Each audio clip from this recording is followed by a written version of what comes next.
Ah, enfim, Ó, nós aqui outra vez. só nós aqui. É, opa. Me escuta bem? Sim, e você? Tranquilo, tô te escutando super bem também. Ai, maravilha. Vamos lá. Oi, Rita. Tive uns percalços, mas deu certo. Obrigada, professora Rita. Sejam todos bem-vindos, né? Michele, Débora, sejam todos bem-vindos. Obrigada pela audiência de vocês. Estamos bem felizes.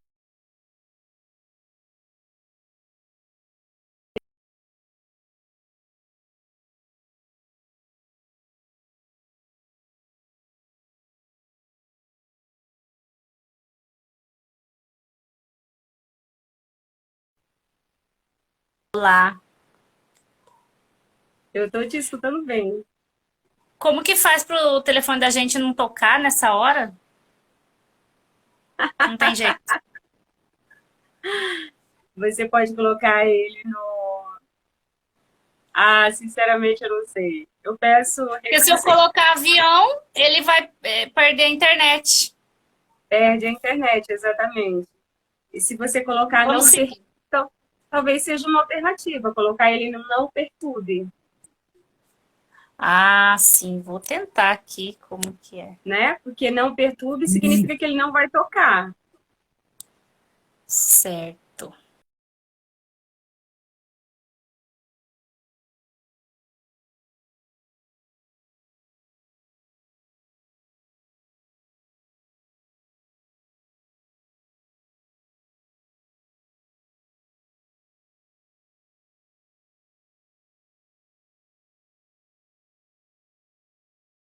Gente, eu não sei para vocês, mas a internet está dando uma bugadinha.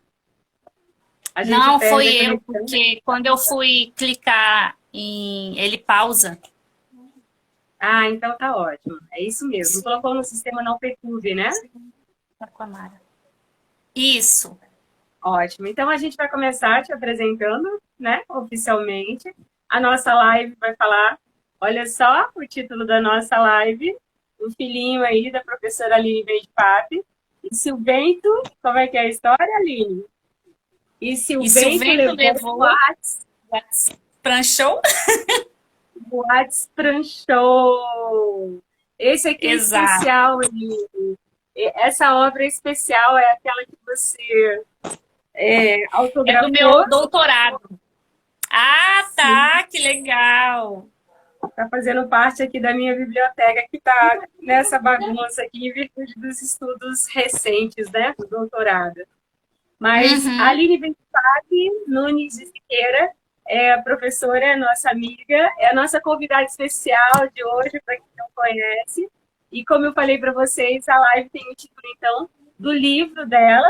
E esse livro se originou, né, na inquietação, nas pesquisas aí, do doutorado. A Aline é a primeira doutora do nosso programa de estudo em cultura De cultura contemporânea aqui contemporânea. exatamente, da Universidade Federal de Mato Grosso.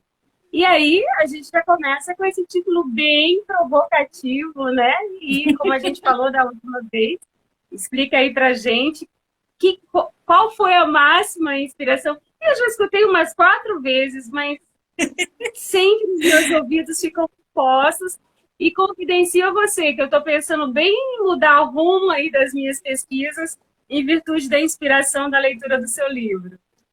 Ai, que ótimo! Nossa, que bom que já estou inspirando assim pessoas como você, Ana. Então, a inspiração do título desse livro vem do desenvolvimento, do desenrolar da minha tese, que tratou sobre influencers, né, cuiabanos aqui. Para quem não conhece, o Xomano que mora logo ali, o Cabeça Pensante. E como eles tratam de humor, e eu também tenho muito essa pegada do humor desde os meus tempos de teatro, lá na antiga escola técnica, eu achei que assim, não poderia ficar sem. não poderia ficar algo convencional, né, no título do meu livro. Foi algo assim arriscado, porque você pegando na mão do humor mesmo, é uma faca de dois legumes, né? Que você pode, as pessoas podem gostar e se sentirem atraídas para descobrir o que que você está falando, ou não entender e falar assim, deixa para lá. Mas eu segui com a primeira opção. E nada mais é do que uma forma descontraída de falar sobre as mudanças tecnológicas dos meios de comunicação. Então, Se o Vento Levou, em uma referência ao grande clássico do cinema, né? E o Vento Levou, como aquela forma tradicional hollywoodiana e caríssima de se fazer cinema. E, em contraponto, o WhatsApp pranchou, quer dizer, o WhatsApp ficou, pranchou em cuiabanês é ficar, é fincar, é parar em algum lugar, né? Aliás, desculpa, isso também, né? Porque o cuiabanês, ele sempre tem um trabalho, assim, de duplicidade dos sentidos. Mas também significa deslanchou. Então, é nesse jogo, assim, que eu procuro trabalhar. Ai, meu mozinho entrou, que lindo. Acho que é a primeira vez que ele assiste uma live minha. Ai, que emoção. Então, e aí,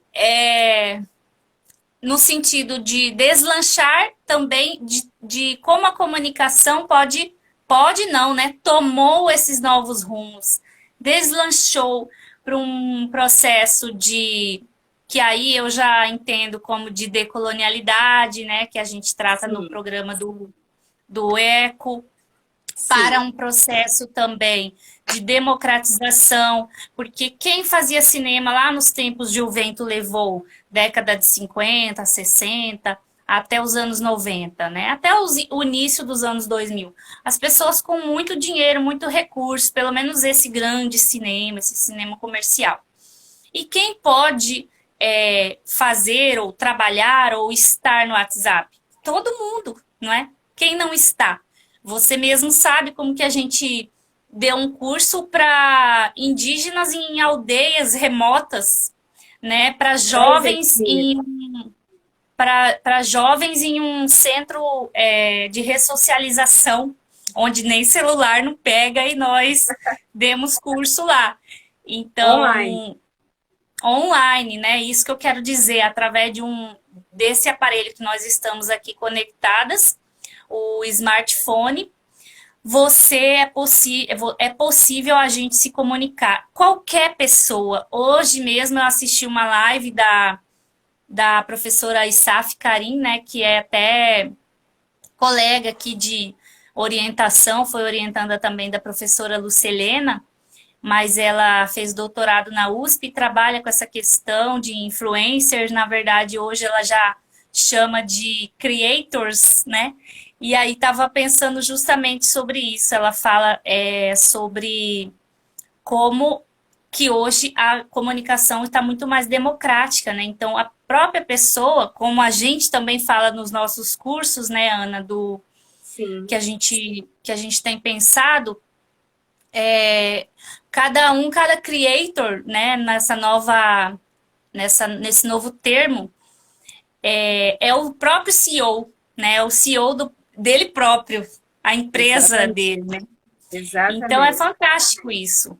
Você É, poder ter uma marca, ter um registro, enfim, uma empresa que é você, né? O seu. E aí, coisas que a gente discute muito, e você também fala muito na sua pesquisa, no seu trabalho, sobre a economia criativa, o capital intelectual. Então, assim, daí vai deslanchando e a gente vai chegando nisso. Então, o vai, título é a partir dessa brincadeira de cuiabanidade e do processo mesmo de mudança tecnológica da comunicação. interessante, Aline. Bom, Eu vou falar rapidamente, né, porque a gente está aqui falando com o mundo todo e o nosso grupo de pesquisa tem integrantes de outros estados, então eu vou apresentar a Aline e você também, por favor, Aline, me ajude. Tá, A Aline é radialista formada aqui na Universidade Federal em 2005, é mestre em educação na UFMT também em 2007. Como eu já falei para vocês, é a primeira doutora em estudo de cultura contemporânea em 2017. E agora ela está no pós-doc dela em comunicação organizacional também na UFMT, tá certo? É professora em certo. artes visuais pela Unijale em 2017, né? Então é professora, tem licenciatura, né? E você, não vou esquecer dessa vez, eu vou falar tudo numa pegada só. Reikiana, nós somos reikiana, né? A gente tem muita coisa em comum, a gente tem muitos projetos em comum, então somos reikianas, né? Pensamos no hoje, somos gratos por esse momento, né?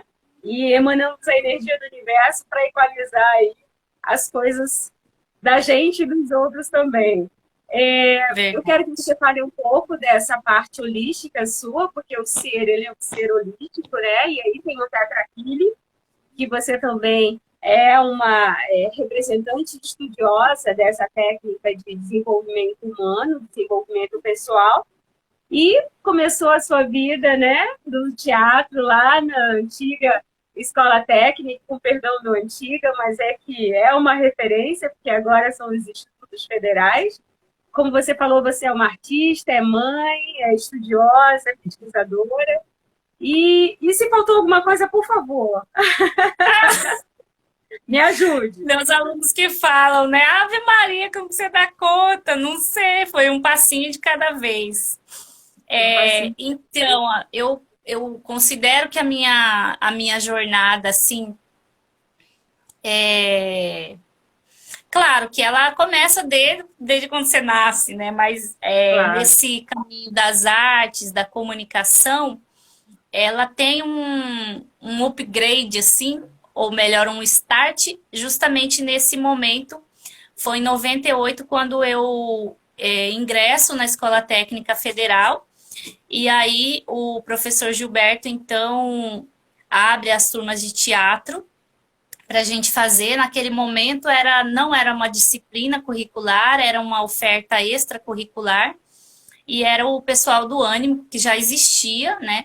Se não tiver enganada, quando eu entro, ele tinha 20 e poucos anos, ou 15 anos já de existência, e, e aí eu faço parte do Anima de 99, 98, 99, não me recordo exatamente, até 2001, que foi quando eu passei, 2002, que eu passei no vestibular e fui fazer comunicação aqui na UFMT. E aí, né, as atribuições de faculdade, tudo, eu me afasto do grupo Ânima, mas continuo fazendo teatro, né? Pensando teatro, aí eu faço comunicação, fiz o mestrado na educação aqui na UFMT também, e a minha dissertação, inclusive, é sobre televisão e educação, e ouvindo as crianças por um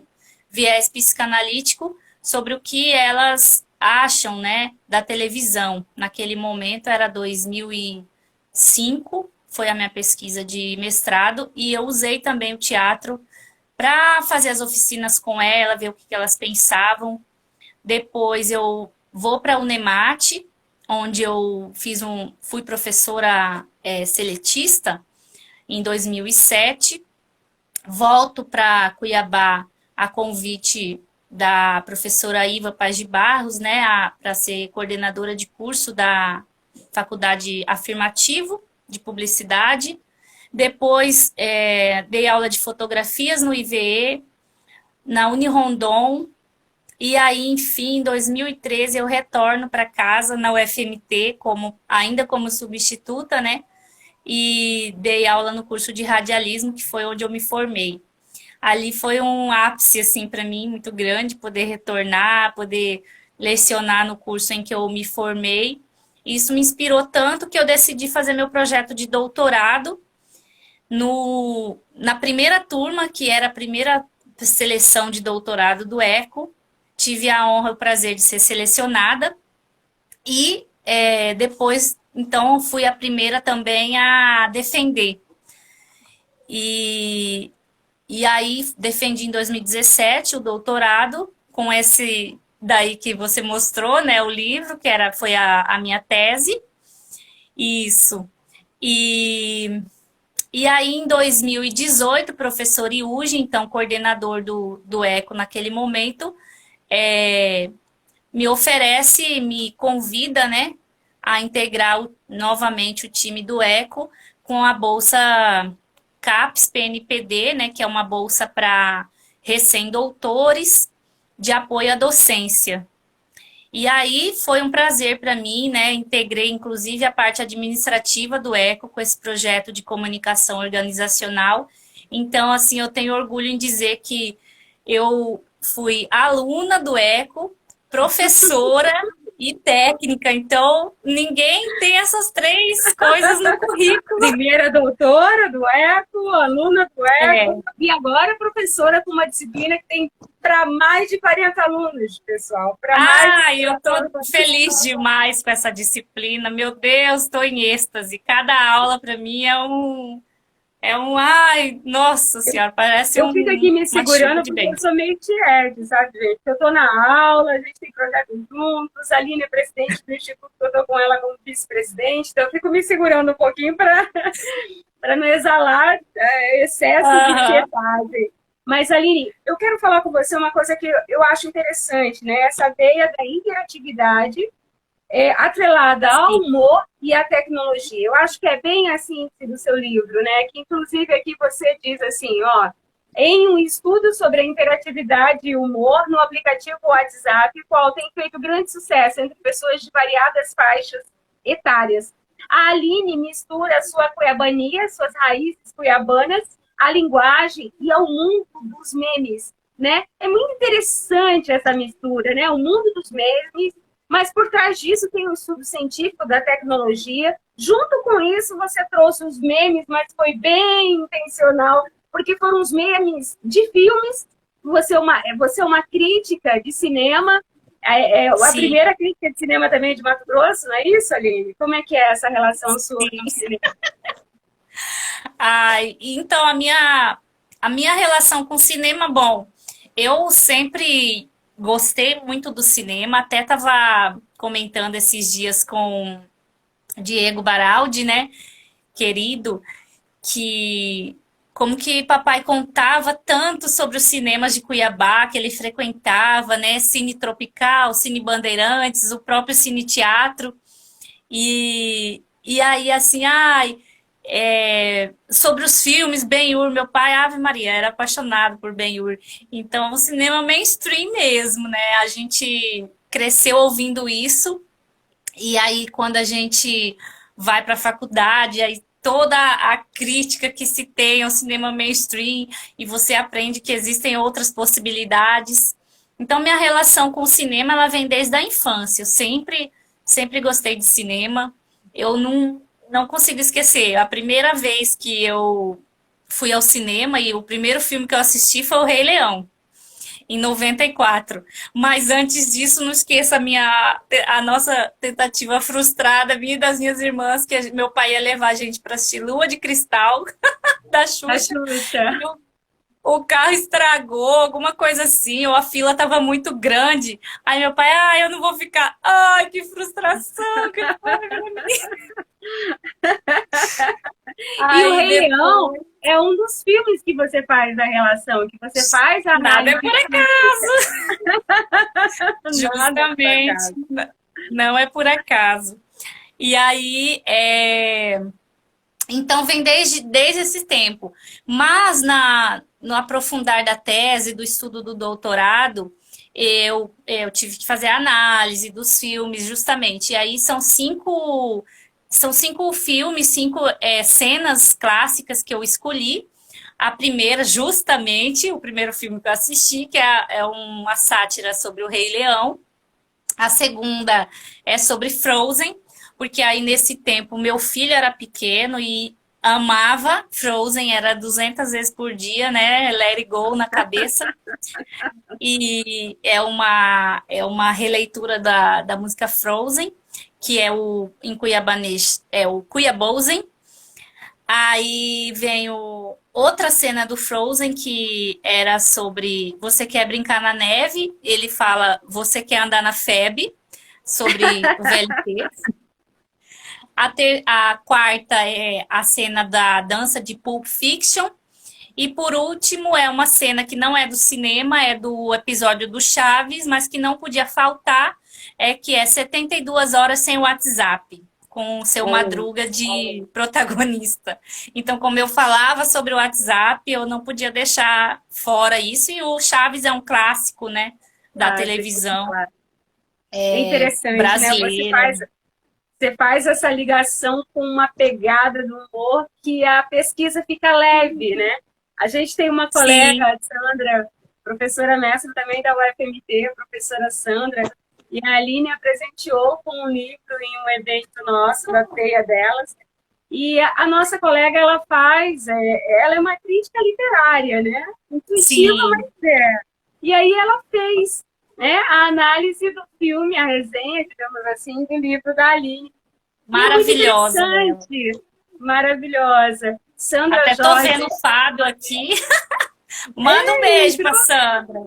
Aham. Books da Sandra. E no Books da Sandra, ela faz, então, essa análise da leitura. E a primeira coisa que ela relata, que ela está lendo bastante, em virtude desse canal dela no YouTube, ela relata exatamente essa leveza. Gente, é uma tese, né? É uma tese em estudos de cultura contemporânea. Então, por ser uma tese, há citações diretas, por ser uma tese, há um viés de pesquisa, né? Há, há autores, né? Há teóricos que a Aline pegou na mão para fazer, então, todo o discurso Vai. de pesquisadora, né? E eu quero falar sobre isso, porque a gente vai falar da sociedade líquida, a gente vai falar, né, dos autores que te ajudaram a entender essa cibercultura. Então, eu quero que, inclusive, a partir de agora, você conte para a gente esse processo, né, de construção junto com esses teóricos, né? Mas aí eu valido exatamente a sensibilidade da Sandra, né? Essa linguagem, gente, leve. O livro eu aconselho, tá nas plataformas da Amazon. A Aline também está vendendo, é só chamar ela aí pelo direct. É, Eu aconselho a leitura, principalmente para quem for pesquisador, porque o desafio do pesquisador é fazer uma literatura não para ele. Ele tem que fazer para o meio que está inserido, para a sociedade, ele tem que contribuir. Eu, por exemplo, estou aqui apaixonada por essa obra, Aline. Mas aí me ah, conta então sobre os teóricos, sobre a cibercultura. E você tem uma coisa bem sim. interessante, eu anotei aqui, do sinal de fumaça, porque tudo passa pela comunicação, você é uma radialista, uma jornalista também, do sinal de fumaça ao sinal de Wi-Fi. Quer dizer, tudo é sinal, gente. Olha a semiótica Ah. aí, olha os signos, né? Tá tudo aí, Ai, então foi explica pra interessante gente, isso aí. explica pra gente. Porque esse capítulo que eu nomeei assim, eu vou falando da evolução. Justamente quando eu estava explicando do título, eu estava recordando sobre isso, né? É da evolução, primeiro dos aparelhos, de como que o telefone evolui para o celular, e daí então em diante, esse celular ele vai ganhando mais e mais complexidade, digamos assim, até se tornar, chegar no smartphone, que era a internet integrada, e a gente tinha aquela primeira versão de smartphone, que, por exemplo, se o pessoal se recorda, os Blackberries, que, Ave Maria, era uma São sensação, de e quando o consumo, celular... né? Porque a gente via Aham, e-mail diretamente na tela, o primeiro e-mail, smartphone, né? exatamente. E quando o celular começou a tirar foto, né, ter máquina fotográfica, eu lembro que meu pai tinha aquele tijorola assim que abria, e aquilo ali era uma sensação, né, no tempo do celular ainda. Então e aí tudo é sinal, porque, por exemplo, aí eu que sou radialista, o sinal de rádio, as ondas sonoras, né? Cada comprimento de onda, tudo são sinais. E aí, como é que vai acontecendo essa evolução tecnológica, mesmo física, né? Os aparelhos, e como que isso interfere na nossa vida. Porque aí você tem um momento do cibercultura que você fala Isso é em interessante. primeira realidade, segunda realidade, terceira realidade. Que fugiu o nome do teórico aqui agora, mas eu vou lembrar daqui a pouco. É o Ele Pício tá ou aqui na. Lemos? Não, Pierre? é que esse que fala da primeira realidade, segunda realidade, Ah, é, eu é sei da quem é. Lucilene. Da Aham. Lucilene. Ah, mas Ô, vamos falar do Senhor. Lemos, que é brasileiro, né? Isso. O Mas Levi. então, e aí você tinha essa divisão, né, entre a primeira realidade, a realidade física, palpável, né, e a segunda realidade, essa do intangível. Então era muito a compreensão de uma internet ainda, quando a gente tinha internet de escada, por exemplo, ainda não tinha toda essa mobilidade dos celulares em que era aquilo, por exemplo, os gamers, né, as pessoas que jogavam, eles tinham que abrir para entrar, né, para fazer todo o processo. E aí, quando fechava, voltava para a realidade, para a primeira realidade do corpo. E aí, quando você avança nesse sinal e nesse smartphone, a, é a. Olha, tô ruim hoje para nome, né? Olha que você tomou Mas a vacina. duvidar, é por isso, tomei a segunda dose hoje à tarde. É, ela fala da realidade híbrida. Então, a partir de toda essa evolução, já não, talvez já não podemos falar em uma realidade, em primeira realidade, segunda realidade, mas sim em uma realidade híbrida.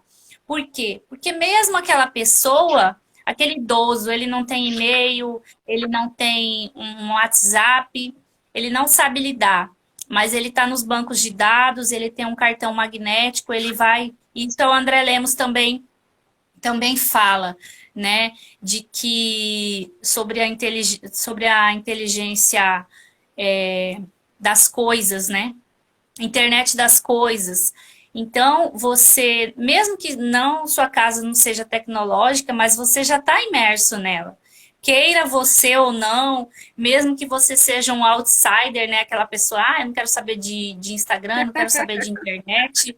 Eu tô um indígena que está lá na aldeia, mas ele tem que para fazer o cartão do SUS para vacinar, ele vai estar num banco de dados e esse banco de dados é online, é numa realidade híbrida, né? Sim. Então, por exemplo, se ele não sabe lidar, mas podem estar falando dele aqui nessa live, por exemplo, entendeu? Então, já tá tudo misturado, não tem mais, fechei meu computador, beleza, estou só na primeira realidade e nada mais vai acontecer lá na segunda realidade. Não, as coisas estão acontecendo o tempo todo. Você E aí conectado ou não, seu celular ligado ou desligado, tá você está lá. acontecendo. Essa coisa é interessante, a sua pesquisa, quando ela vai para o ciberespaço, quando ela vai para a cibercultura, né? Porque é exatamente, principalmente com o advento da pandemia, nós fomos totalmente inseridos, querendo ou não querendo, como você acabou de falar na sua narrativa agora, querendo ou não querendo, todo mundo foi para o online. As Todo reuniões online, as aulas online, as lives, né? Um novo formato de show pelo mundo, artístico, sim, cultural, né? Online. Então, as pessoas total. aprenderam a lidar nesse contexto do ciberespaço. E os teóricos que te ajudaram, além do André Lemos, você também falou da Foram semiótica, vários. né? Semiótica. Sim, eu começo pegando na mão do Bauman para pensar a sociedade, né? E aí Sim, com ele eu já vou entendendo como que essa evolução tecnológica ela aconteceu e o que ela gerou na nossa sociedade, né? Desde lá atrás até aqui. E aí, para pesquisar a evolução mesmo técnica, digamos assim, eu peguei na mão de vários outros autores mais técnicos, né, que dizem sobre como que esses aparelhos expandem de um processo militar até chegar no consumo das pessoas, da sociedade. Depois, pensando com Pierre Levy e André Lemos sobre a cibercultura, Sim, compreendendo, na minha tese pelo menos, né, que essa é a cultura contemporânea, junto com esse pensamento da realidade híbrida, né? E aí, para pensar a semiótica, eu uso. Ah, é Bistrina o que fala primeira realidade, Ivan Bistrina. Primeira realidade, segunda realidade, também é do campo da semiótica, dos estudos de linguagem, né? E aí eu pego na mão do Lotman, que é um pensador da semiótica da cultura, na verdade é a pessoa que cria esse conceito, né? Essa teoria da semiótica da cultura. E, e ela se diferencia das outras semióticas que a gente talvez sejam mais conhecidas, né? Como a semiótica persiana e a semiótica de Saussure, né? Para sim, falar assim, francesa. Essa aí é russa, a semiótica do Lotman, né? E, e aí ela pensa a cultura como algo dinâmico, né? Como algo que olha desde de uma ínfima coisa até o macro da sociedade, né? Pensando em é como que interessante. tudo isso dialoga e se interconecta para formar os sentidos. É, o E aí, ser, assim, também os teóricos da análise também fílmica, né? Que, infelizmente, a gente não tem muitos autores brasileiros que escreveram sobre isso, então eu pego na mão de Francis Vannoy e Goliath Leté, né, que estudo sobre análise fílmica, então, assim, é a grande referência que a gente tem para pensar nesse estudo técnico mesmo, em como que a luz, posicionamento de câmera, o roteiro influenciam na produção de sentidos, né? Para fazer essas análises que eu chamo de análises técnicas, eu utilizei eles. E essa análise mais ampla, digamos assim, eu uso o Lotman, que é a semiótica da cultura. você transita inicialmente pela sociologia para explicar o contexto da sociedade líquida com Palma. Aí você vai para a semiótica para explicar essa questão dos signos e significados, né? E aí você Uhum. entra, então, na questão da comunicação pelo viés do ciberespaço, das duas realidades, de estar aqui, estar lá.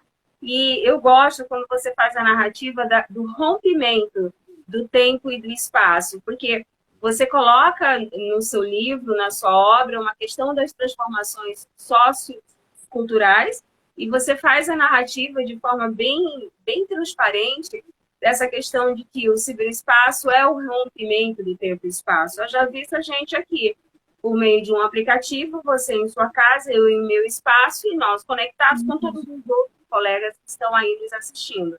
E nem por isso a gente deixa de sentir a impressão do seu rosto, a forma como você está relatando o percurso da sua pesquisa, né?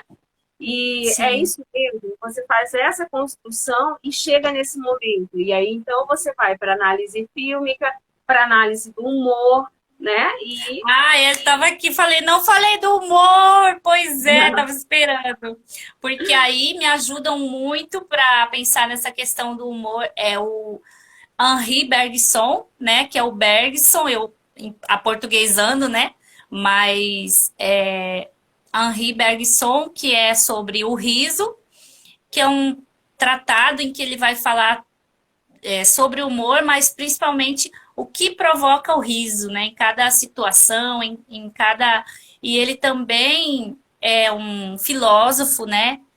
Também outros estudos deles voltado de alguma maneira para a sociologia, mas eu pego mais esse livro. e o artigo do Freud, que é sobre os xistes, né? Isso. Alguns outros artigos, como da professora Tereza Cristina Schneider Marx, que até fez parte da minha banca, sobre a questão do humor, né, nessa análise política. Então, também utilizei um pouco disso, né? E, e é isso, muito mais, assim, você vai Você, lembrando. você fez uma narrativa aqui, que você criou uma correlação entre os clássicos de cinema, entre o humor, e você tem uma passagem que eu achei muito interessante, que você fala assim, de certa forma, facilita o acesso, então tem a questão novamente política, né? Que o cinema ele teve esse papel na época, né? Porque ele traz as Sim, grandes obras literárias, histórias, para o cinema, e de forma democrática, várias pessoas passam a ter acesso a essas histórias, a esses acontecimentos. E aí você faz um paralelo com a tela do smartphone. Aí você traça um paralelo entre a tela do cinema e a tela do smartphone. Conta isso pra gente.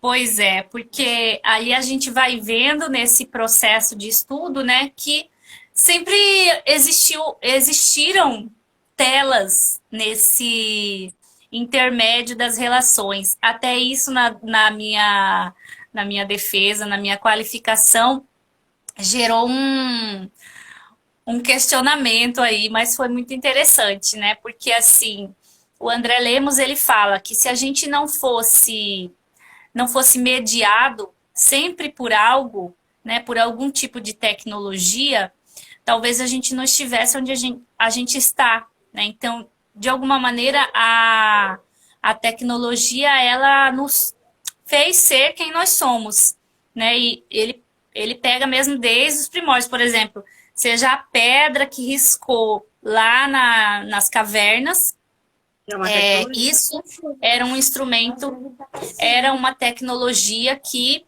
formou uma tela. E aí depois você vai evoluindo, então, as telas, né, dos pintores clássicos, depois as telas do cinema, né, a fotografia, chegando à televisão, e aí os computadores e então os smartphones. É Fantástico, isso. fantástico. Bom, e o humor e as releituras dos audiovisuais, né? Junto com o fenômeno, né, gente? Porque influencer é um fenômeno da comunicação e, de Sim, certa forma, assim, democrática também, né? Porque qualquer pessoa pode se colocar como autoridade de determinado assunto e, junto as mídias digitais, ela então se posiciona e tem a sua audiência e pode virar uma autoridade, né? E aí, você pode. tem dois influencers cuiabanos, para a gente fechar, que É. aí você fez a sua relação de toda essa pesquisa, essa fundamentação teórica que você criou, da sociologia, da antropologia, da comunicação, né, do ciberespaço, das Sim. narrativas, e aí a gente cai nos influencers cuiabano, que aí você termina de costurar toda a sua pesquisa com o local, com a mistura cuiabana, né? Sim, é engraçado pensar em como tudo é um processo, né? Então, eu começo entro no doutorado com um projeto em que eu pretendia estudar um canal de vídeos em que eu mesmo tinha criado com meus alunos naquilo quando eu falei que eu me tornei professora da UF, né? Raquel, quanto tempo! Beijo, querida. Ela entrou. Em que eu pensava em estudar os audiovisuais produzidos por estudantes do curso de radialismo. E esse projeto me levou, né, ao doutorado e passei, mas aí você vai seguindo e vai vendo que talvez tenha que se adequar e tal. Mas no final acabou contemplando talvez até mais do que eu queria no começo, porque isso nunca saiu de mim, né? Eu sou apaixonada pela UFMT. Hoje eu fui tomar vacina lá e falei, ai meu Deus, que saudade desse lugar. tudo Que parado. saudade de ir aqui na Rio, que saudade de andar aqui nesse sol quente, mas mesmo assim é muito bom. Lembrando de como que eu, criança, minha mãe levava a gente lá no zoológico, que não existe mais, né? Não pode mais, enfim, não é mais zoológico. Eu particularmente fiquei triste, entendo a questão dos direitos dos animais, mas enquanto um produto cultural, um espaço assim de lazer público, realmente acaba sendo uma perda, mas isso é outro assunto para outro, para Para outro uma outra momento. live. E aí eu entrei com aquele projeto, segui, então, e aí eu e a Lúcia chegamos à conclusão assim, de que a gente queria e fazia sentido estudar produções audiovisuais, porque aquilo estava muito em voga, né? A princípio a gente não delimitou. Ah, será que essas mensagens de bom dia? Ah, será? E aí fomos pensando, pensando, até chegar numa delimitação de vídeos de humor. Desses vídeos de humor, fui recortando. A princípio, aliás, por isso que a gente fala em memes também, né? Eu tenho uma leve, na tese, uma leve questão sobre os memes, mas depois eu fiz parte do projeto, convidada pela professora Maiara, né, lá do IFMT, o qual eu fiz parte 2, acho que 3 anos, desde 2019, acho que foi 2018, não me lembro, mas eu fiz parte do Cibercultura, Humor e Memes, né, que foi um projeto junto com a professora Maiara, e aí sim a gente se dedicou ao estudo dos memes, escrevemos artigos, produzimos, participamos de eventos e auxiliamos os alunos do IFMT nesse pensar sobre os memes. Organizamos eventos, inclusive com a participação do André Lemos, que esteve remotamente no nosso evento. Foi um sucesso. E, e aí na tese é pouco. Então, a princípio, pensava em memes e audiovisual. Aí, pelo recorte, terminamos por escolher só as produções de vídeo mesmo, de audiovisual, porque fazia mais sentido para nós naquele momento. Desse recorte, então, eu fiquei com 34 vídeos. E aí, desses 34, fomos recortando, recortando. E aí chegamos nesses 5 e percebemos que a maioria eram desses dois sujeitos autores, né? Então a gente chama de sujeitos autores, aí já é uma influência da Eni Orlandi, né? Que é uma pesquisadora, se não me engano, de Campinas, e ela fala sobre esse processo de como as pessoas são sujeitos autores, e hoje existe a possibilidade de todos sermos, como você disse, né? E aí, então, a gente manteve esses 5 e eles como os dois produtores, que inclusive trabalhavam à época, né, muito unidos, fazendo programas de TV, e eu falo desse processo deles, que eles começaram na internet e migraram para a televisão, a convite, a partir do sucesso que eles fizeram, inclusive com postagem do Mark Zuckerberg para o Showmano, né? Então eles foram convidados para fazer um programa na televisão, fizeram muito tempo um quadro. Hoje eles não participam mais, mas fazem propagandas na televisão, ainda tem seus canais. Aconteceu um problema que eles perderam, não sei se os dois, mas eu sei que o Cabeça Pensante perdeu seu canal por algum motivo lá técnico ou hackeamento, não sei ao certo, não investiguei porque já tinha passado a minha tese, mas foi isso. E aí esse recorte ele foi acontecendo aos poucos e a partir desses vídeos também a gente viu a similaridade que todos tratavam de Cuiabá, né, de temas pertinentes a Cuiabá em vários aspectos. Desde obras que são talvez o mais recorrente, que são as obras do VLT, Uma Ferida Aberta, eu falo disso também na tese, devido à Copa de 2014, até o clima, por exemplo, quando a Elsa canta, né, Com frio estou, e isso eu participei do grupo do Showmano durante um tempo para verificar. E realmente é uma coisa, eu não sei se em outros lugares acontece isso, se em outras cidades, capitais acontece isso, mas em Cuiabá especificamente, e aí eu atribuo assim, ai, como é que fala? A nossa imagem de cidade mais quente, ou uma das cidades mais quentes, sempre aparece na mídia. Eu faço toda essa conexão, né? Que aparece na mídia sempre referenciada pelo calor escaldante do ovo que frita no asfalto, que foi uma reportagem que eu me lembro de ter assistido.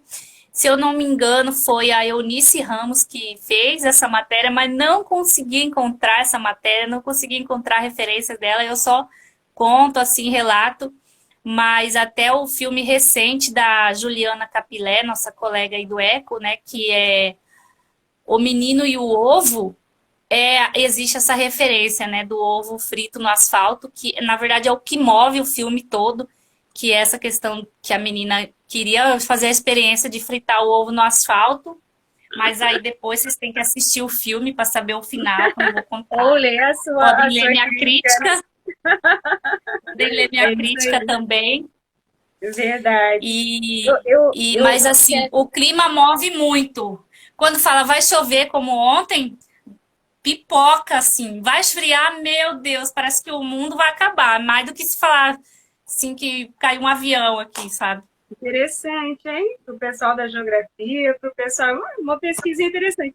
Olha, duas perguntinhas para fechar aí. Eu sei que você tem um viés político forte, né? E a gente percebe que, por mais que tenha humor, né, a leveza da crítica, mas existe também um contexto político, né? E você é uma pesquisadora, nós somos pesquisadores, né? O Contemporarte é um grupo de pesquisa da UFMT. E como é que você vê esse cenário? Olha a pergunta: como é que você vê esse cenário caótico? Como é que você vê o cenário atual no Brasil para a pesquisa e dos pesquisadores, né? Como é que você enxerga essa política educacional voltada para a pesquisa? E junto com essa pergunta, é, qual é a esperança? Porque é a esperança que move a gente, né? É verdade, né? Hoje ainda estava falando aqui com meu esposo de manhã, ele estava falando assim, nossa, sobre um assunto, ele é da agronomia, né? E aí ele estava pesquisando um negócio e falou assim, nossa, a importância da pesquisa, né? De as pessoas poderem ganhar para estudar, né? Para desenvolver cada vez mais tecnologia, enfim, conhecimento, tudo mais, né? Eu falei, é verdade. Mas eu vejo, infelizmente, como mais do que sucateada, né? As pessoas hoje a gente vive um cenário de deturpação, talvez, da ciência, né? Em que, em que a maioria dos cientistas é alvo, motivo de inferiorização, até uma ridicularização, infelizmente. É claro que não por parte da intelectualidade, né? Mas por parte aliás, por uma grande parte da sociedade.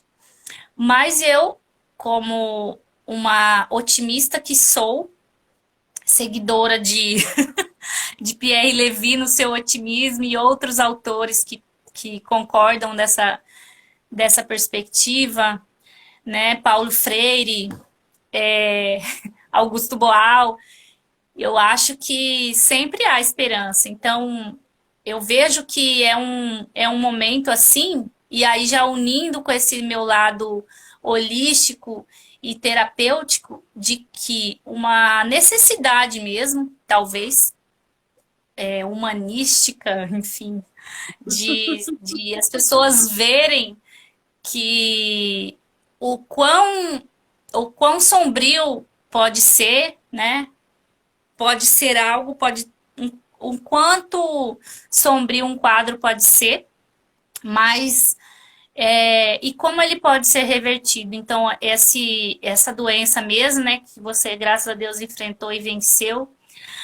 Graças à Amém. ciência, Graças à ao ciência, SUS, sim. à ciência, à Aham, vacina. sim. E eu acho que isso veio a mostrar cada vez mais a importância de estudos, da pesquisa, de todos Sim, os campos, de todas as áreas, né? E da integração entre elas. Porque às vezes a pessoa, como a gente eu vi no meu processo de doutorado, o professor José Leite, por exemplo, era mestre, né, doutor em fazer toda essa conexão com esse campo holístico. Depois, mais pra frente, vinha a descobrir que a esposa dele, né, a Sueli, mestre de reiki, ai, super exemplo, ai, minha ídola, quero ser assim quando eu crescer.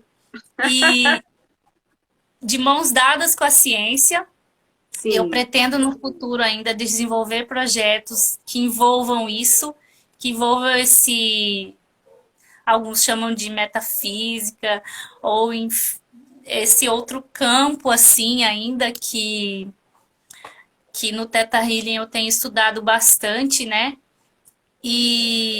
E assim, pensar em todas essas possíveis conexões, porque isso eu acho que dá mais esperança para a gente, né? Vencer esses cenários aí. Não de maneira furtiva, né? Falar assim, demagogicamente. Mas é lutando mesmo. E quais as armas que se tem, né? Porque muitas coisas elas não são democratizadas, né? E é, aí você lutar contra a ciência, você tornar ou ridicularizar, e aí o Bergson fala muito disso, né? Quando você ridiculariza algo, você acaba vencendo dessa maneira, desqualificando o outro, né? Que é uma estratégia, infelizmente, desse governo que está aí posto, né? É ridicularizar, é cada momento fazer fake news, é cada momento inventar uma coisa tão estapafúrdia que você, meu Deus, como que a pessoa pode falar isso sabe? E as outras acreditarem. Mas a gente sabe, né, que a verdade sempre vem à tona. Às vezes ela demora um pouquinho, às vezes tarda, mas ela sempre vem à tona. Como várias coisas já vieram à tona e outras virão. E, e eu acho que só a educação mesmo, ciência e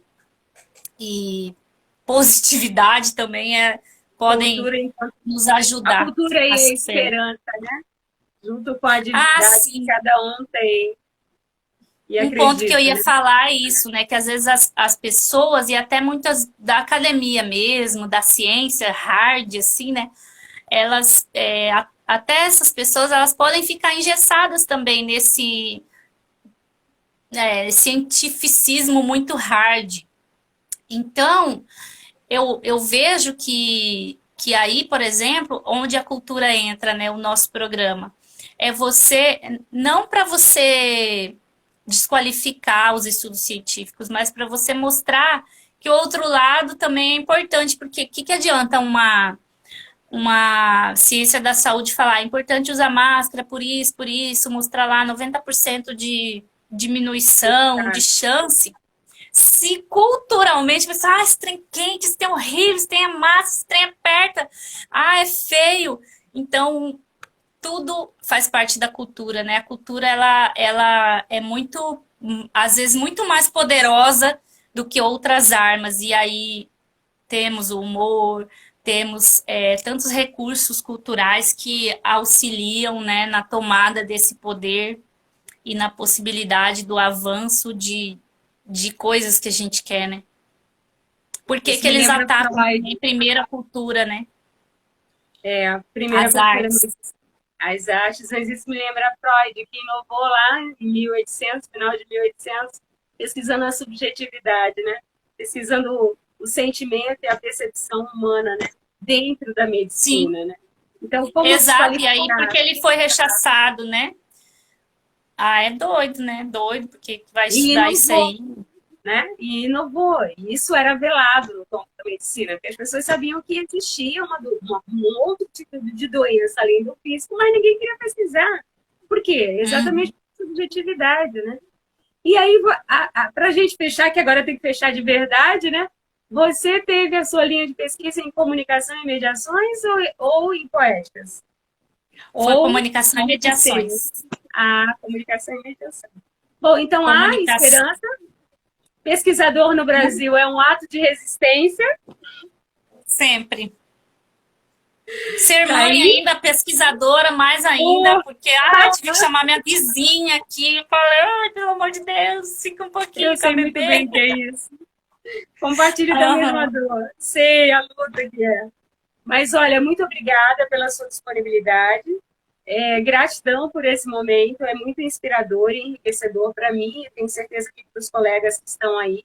Essa live vai ser gravada, vai ser A disponibilizada Ju inicialmente. entrou no Vai ser finalzinho. disponibilizada no finalzinho, mas a gente vai disponibilizar a live no canal da Aline e depois no canal do Contemporarte. Obrigada às professoras, coordenadoras do projeto, a professora Rita, a professora Maristela, que é minha orientadora e também é coordenadora do ECO, do PPG ECO aqui na UFMT. Obrigada, professora Rita. Está te agradecendo, Aline, aqui na Eu tô nossa vendo aqui, série. eu ia falar na hora na minha vez de falar. Com você, as palavras finais. Para mim é uma honra ter feito parte dessa live, a convite do Grupo Contemporarte, um grupo muito ativo, um grupo fenomenal, com pesquisadores de excelência, como a Rita, a Maristela, você também, né? E outros que eu não, assim, talvez eu não me recorde aqui, mas que têm feito um trabalho, assim, muito bom e muito exemplar, que deve ser copiado, porque coisa boa a gente deve copiar, né? No bom sentido, dando as devidas referências, os devidos créditos, mas que é um exemplo, assim, para todo mundo do eco.